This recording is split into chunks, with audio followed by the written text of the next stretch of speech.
In this positional preview, we're going to be going over the Cleveland Browns tight end room. I believe this is a room that has one clear headliner, with the rest of the players trying to sort themselves out. That clear headliner being David Njoku. He is far and away the best tight end on this roster, at least in my opinion, and also in the opinion of the organization, as he is entering the second year of his massive 4-year extension. Good for him, by the way. I believe I mentioned this on last year's tight end video, but when the Andrew Berry regime first stepped in, they definitely seemed like they might have been ready to move on from Njoku, as he was the third string tight end in that week 1 behind Austin Hooper and Harrison Bryant, who we'll get to down the line. But to go from third string tight end to a 4-year contract extension with a massive pay raise to boot, that shows that David Njoku stuck around and put the work in, and definitely has earned the trust of this organization throughout all of the years. And there were some rumors of a trade request that were always denied by him. So good for him for sticking around and getting that contract. The contract that he's in is going to be carrying an $8.4 million cap hit this year. That is going to go up significantly in the seasons after. In 14 games on the field last season, he had 58 receptions on 80 targets for a total of 628 yards, including 4 touchdown catches. I believe the organization is going to want to see him take a bigger step forward than he's already shown, and I think that the Browns think that he's going to do that in coinciding with Deshaun Watson finding the electricity that he once had back in 2020, and I do feel like they are expecting him and Watson to kind of click on a level that is a lot more dangerous than what we might have seen from Njoku in the past.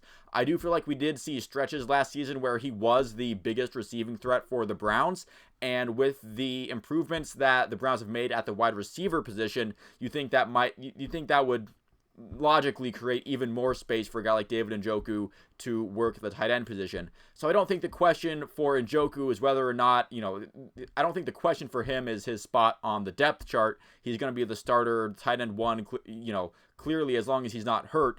It's going to be the question of, is he going to be able to kind of climb himself into the conversation of guys like Darren Waller or Kelsey or Kittle. I don't think he's going to ever be better than those guys, but can he get himself into the conversation of having that kind of impact for the Browns as those players do for their teams?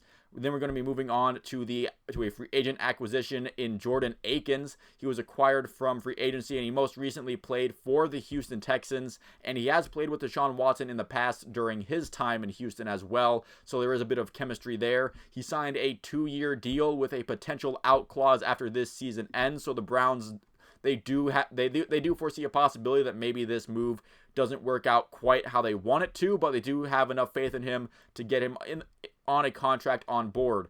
Last season in Houston, in 15 games, he had 37 receptions on 54 targets for 495 total yards, including 5 touchdown receptions. He is entering his 6th season, so he is a little bit of a veteran presence. I do think he right now is the presumed second string tight end along with David Njoku. He'll be battling it out with Harrison Bryant this offseason.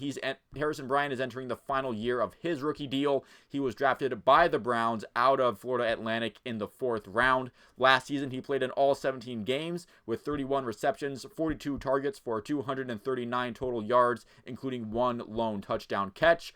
I feel like the acquisition of Jordan Akins signals that the organization is starting to feel a bit of a lack of belief in Bryant, as last year Austin Hooper left, leaving Harrison Bryant to step up into that tight end, that tight end 2 role, and he didn't really seem to really step up his game all that much. I don't think Harrison Bryant was necessarily bad in his role, but I think the word that I'm looking for to describe it is uninspiring, where I wasn't constantly shaking my head at Harrison Bryant for his bad play or anything, but starting this season with Harrison Bryant as the only option as the second string tight end definitely doesn't exude confidence to me in the roster. The fact that there is Jordan Akins there who's here to give him competition definitely makes me feel a little bit better, because we haven't seen Harrison Bryant really take too many big strides in his early career so far.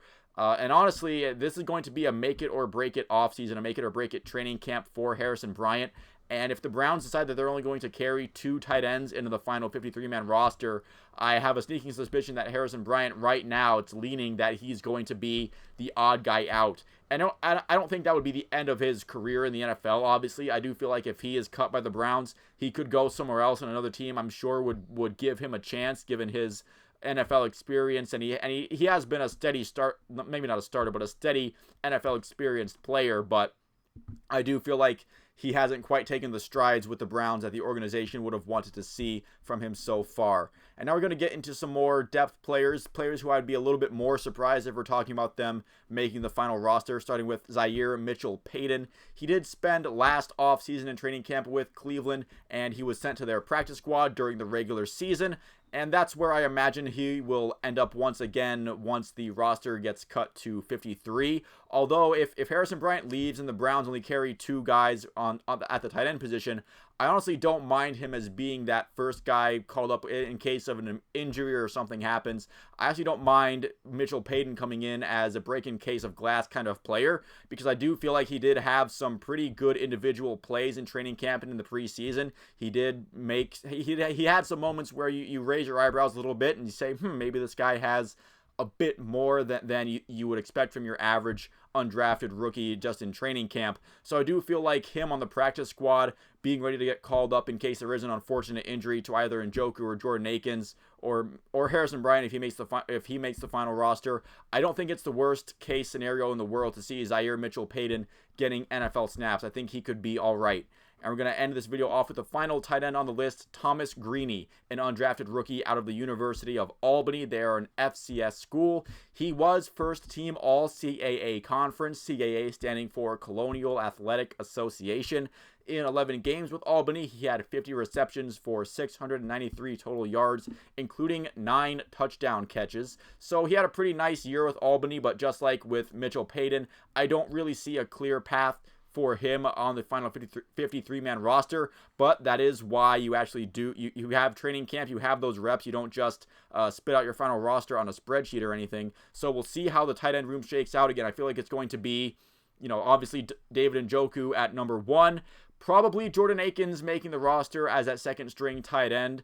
Maybe Harrison Bryant, they put him on the 53-man roster as a depth play for one final year, but Harrison Bryant definitely seems to be on his way out of the Browns, and ZMP and Thomas Greaney are probably depth for training camp and practice squad fodder for the time being. But that's going to be it for this video. Thank you so much if you watched this far into it. Let me know what you think about the Browns tight end room down in the comments below, and I will see you at the next one.